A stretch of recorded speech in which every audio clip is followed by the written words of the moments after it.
Pues, ¿qué es una RAID principalmente?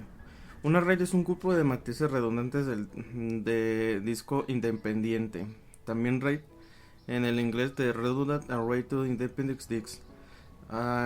Hace referencia a un sistema de almacenamiento de datos que utiliza múltiples unidades, discos duros, ya sea el disco duro de alta velocidad o la SSD, que es la unidad de estado sólido, entre las cuales se distribuyen réplicas de los mismos datos. Dice, los servidores de almacenamiento con 24 huecos para discos duros y RAIDs implementados por hardware de RAID como soporte de varias configuraciones de los mismos niveles de las RAID. Dependiendo de su configuración, a la que se le suelen llamar niveles, los, los beneficios de una RAID respecto a un disco son uno o varios de los siguientes, o sea, son mayores, integrantes, lo que es tolerancia frente a los fallos, que es el tema principal del video, de la tasa de referencia y de la capacidad en sus implementaciones originales. Sus ventajas claves eran la habilidad de combinar varios dispositivos de bajo coste y tecnologías más viejas con un conjunto de que ofrecen mayor capacidad, fiabilidad, velocidad o una combinación de estas con un solo dispositivo de última generación y costes más altos. Esto puede ser aplicativo a los sistemas que hoy en día se manejan como la nube, los servidores, las plataformas en línea y algunos sistemas nativos. Por ejemplo, tenemos la sistemática de IBM, que todavía siguen manejando infraestructura de lenguaje tipo C en dispositivos antiguos pero con conexiones actuales. Dice, el nivel más simple de una red eh, es combinar varios discos duros en una sola unidad lógica. Así, en lugar de varios discos duros diferentes, el sistema operativo está en uno solo. Los RAID suelen usarse en servidores y normalmente, aunque no es necesario, se implementan como unidades de disco de la misma capacidad. Esto sería principalmente para evitar algún tipo de conflictiva a la hora de comprobar la información, porque no es lo mismo tener una sistemática dirigida hacia un disco de 240 gigabytes a un disco que tiene ya medio tera. Sistemáticamente, para evitar algún tipo de fallo, que es lo que les comento que es tolerante a fallas, sería manejar una sistemática donde cada disco tuviera el mismo espacio. Y también había un sistema de particiones, pero lo manejaremos más adelante. Este Debido al deceso de los precios de los discos duros y la mayoría de los dispositivos de opciones de RAID incluidas en los chip test de las placas base, las RAID se encuentran también como opciones de computadoras personales más avanzadas. Esto es especialmente frecuente en la computadora dedicada a dedicadas a tareas intensivas y que requerían asegurar la integridad de los datos en caso de fallo del sistema. Estas características están disponibles en los sistemas RAID por parte del hardware, dependiendo de la estructura que elijamos. Por el contrario, el sistema basado en el software son muchos más flexibles y los basan en el hardware añade un punto de fallo más al sistema, el controlador RAID. Y en este caso sería como la sistemática que manejamos hoy en día, que te dice Windows, que es manejar una sistemática de copia de seguridad, una copia de respaldo que se puede destinar directamente a una fragmentación del disco, o sería por parte de una fragmentación hacia la memoria, donde se conservan una parte importante de los archivos de uso. Todas las implementaciones pueden soportar el uso de uno o más discos en reserva o hot spare, unidades preinstaladas que pueden usarse mediante casi siempre automáticamente tras la falla de un disco del RAID. Esto reduce el tiempo de periodo de reparación al acortar el tiempo de reconstrucción de la RAID. En este caso, cuando hablamos en sistemática, es que tú reemplazas el disco mientras el disco sigue trabajando. Tú recuperas el disco y ya cuando implementas el disco puedes seguir trabajando el disco nuevo con la misma información que se estaba almacenando en el otro. Y aquí hay un ejemplo de cómo se manejan las RAIDs. como sistemática como la sistemática de los servidores, pero aquí solamente se manejan lo que es las conexiones basadas en los discos duros, o sea, la recopilación de información. Como dice, el servidor de almacenamiento con 24 huecos para discos duros, y RAID se implementa el hardware con el soporte de varias configuraciones de cada nivel de RAID, que es el siguiente tema, que son qué niveles de RAID existen. Los niveles RAID más comunes o utilizados en la computación son la RAID 0, que es un conjunto dividido, que se podría decir que es sistemáticamente la partición. Luego la RAID conjunto en espejo, que es cuando manejas varias filas de componentes divididos.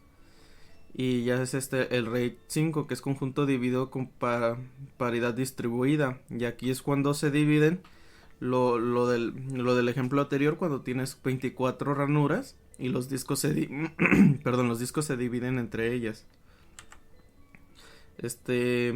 Como digo, la RAID 0, también llamada conjunto dividido, volumen de sección, distribuye los datos equitativamente en dos o más discos. Usualmente esto ocupa el mismo espacio de dos o más discos. En esta sistemática, pues podríamos decir que es la probabilidad de que tú puedas almacenar en uno o varios discos toda la información y permitir la extracción de uno u otro, dependiendo del espacio disponible o la falla que pueda presentar en el proceso. Luego tenemos lo que es la RAID espejo. La RAID espejo, que era una copia exacta o espejo de un conjunto de datos en dos o más discos. Esto resulta útil cuando queremos tener una más seguridad desaprovechando la casilla, ya que si se pierde un disco tenemos otro con la misma información y conjunto de RAID. Aquí es como lo comentaba, que se implementaría muy congruentemente cuando manejamos lo que son copias de seguridad, que permititivamente, si un disco llega a fallar, el otro tiene la información almacenada. Aquí es muy rara vez que esos discos que manejan el almacenamiento de seguridad fallen, pero pueden fallar. Pero para eso se maneja lo que es la RAID 5E y 6E, que se puede llamar RAID 5E y 6E a la variedad de RAIDs 5 y RAID 6 que incluye los discos de reserva. Estos discos pueden estar conectados y preparados en hot space para esperar el standboard display. En los discos, en los RAID 5E y RAID 6E, los discos se reservan en estos dispositivos para cualquiera de las unidades de los miembros. No se supone mejorar algún tipo de rendimiento, pero sí se minimiza el tiempo de reconstrucción. En este caso, con los discos de Hotspot. Esto es pensando en el tiempo de recuperación del sistema. Pensando en que se cae el sistema y el tipo de recuperación debe ser mínimo, porque se tiene la información respaldada. Y luego también tenemos lo que son la Matrix RAID, que son otro tipo de RAID manejada con particiones bajo una misma sistemática, que es una característica que aprecio por primera vez en el BIOS de la RAID Intel ISH 6R. No es un nuevo nivel de RAID, pero se ha utilizado en bastantes procesos de anterioridad. La matriz de RAID utiliza dos o más discos físicos asignados por parte de idéntico tamaño. Cada uno de esos difiere del nivel de la red. Así, por ejemplo, sobre 4 discos de un total de 60 GB se puede usar 200 en RAID 0 y 200 en RAID 10 y 200 en RAID 5. Así para generar una partición y evitar una pérdida en recuperación de datos. Luego tenemos la Linux MD RAID 10, que esta es manejada normalmente para servidores en Linux, que es un poquito más confiable, pero no es utilizada con la frecuencia que uno diría. Dice, el controlador RAID software del kernel de Linux llamado MD de un múltiple disco o múltiples discos puede ser usado para construir un conjunto de RAID 1 o más 0 clásico, pero también permite el único nivel RAID 10 con algunas extensiones interesantes. El 3 que sale es por lo de la imagen, pero se me olvidó ponerle la referencia para que estuviera la información de la imagen, pero es la RAID 10 es la imagen que se presenta a mi derecha. Pero bueno, en particular soporta espejado de cada bloque de unidades cuando K no es un divisible de n. Esto hace que repitiendo cada bloque K veces al escribir en una red conjunta 0 subyace de una unidad de n. Evidentemente este tipo equivale a la configuración de una RAID 10 estándar. Linux también permite crear otras configuraciones RAID usando el controlador de nivel 0, 1, 4, 5 y 6, además de otro uso no RAID como el almacenamiento multirutas y el EVM2. Luego tenemos el de IBM, que es el que comentaba hace poco, que la serie de adaptación IBM del server RAID soporta un espejo doble de un número arbitrario de discos como se utiliza en el gráfico, o sea el que sale aquí en la derecha. Esta configuración es tolerante a fallos de unidades no adyacentes. Otro sistema de almacenamiento como el Storage de T3 de Sun soporta también este modo. Esto ya es otro sistema de otra compañía, pero pues este es para lo de IBM. Luego aquí tenemos la RAID del cálculo de código con paridad o código de paridad Hamming. El operador sort de la pieza central define sobre crear la paridad o cómo se une el RAID. Se usa tanto para la protección de los datos como para la recuperación de datos que se han perdido. Por ejemplo, consideremos que una RAID compuesta por 6 discos, que normalmente aquí sería en bits, hablando en el código Hamming, pero en este ejemplo se está utilizando los discos por el efecto de la RAID. Cuatro para datos y uno para paridad, y de paridad respuesto llamado en inglés hot spare, donde cada disco tiene únicamente un bit que merece la pena guardar, y es como lo manejamos. O sea, son 6 bits, donde 4 son los datos que manejamos, 5 es nuestro repuesto que maneja la RAID, y 6 es nuestro disco de paridad donde se está manejando el repuesto de la RAID. Pues lo que esta información es complementaria, nada más diré los puntos principales, pero esto es lo que puede hacer una RAID. La RAID puede mejorar el uptime, en este caso sería mejorar el proceso de reconexión y de revalidación de datos. Luego tenemos las RAIDs pueden mejorar el rendimiento de ciertas aplicaciones, por ejemplo, lo que manejan cuando hay una actualización de sistema o un levantamiento de una nueva actualización del sistema. Y luego tenemos lo que es la RAID basada en división con un tamaño de bloque lo suficientemente grande. Con se logra mejorar el rendimiento para los patrones de acceso que implementan múltiples lecturas simultáneas. O sea, por ejemplo, cuando actualizan el servidor de un juego, implementan este tipo. O sea, se implementa una RAID para poder hacer la restauración de toda la información en los servidores e ingresar una actualización. Lo que no se puede hacer en las RAIDs no se pueden proteger realmente los datos, ya que todo se maneja como una implementación local, o sea, de disco, y como las piezas sabemos que normalmente no tienen una frecuencia de uso o de soporte, pueden llegar a fallar y a perderse la información, aunque tenemos las metodologías para recuperarlo.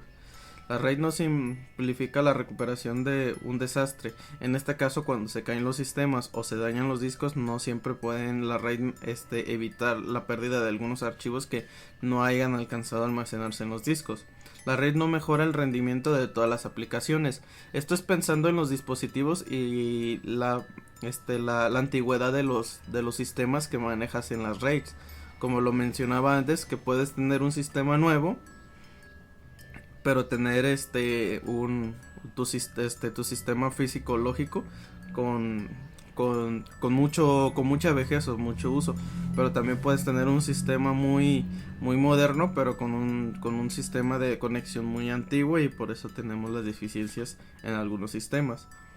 Dice, la RAID no facilita el traslado de un sistema nuevo. Este caso es muy importante que se ven con la tolerancia a fallas, y es que no siempre es fácil con con el código Hamming hacer una recuperación para la implementación de un nuevo sistema. En este caso es cuando uno piensa migrar ese mismo sistema a otro sistema más moderno.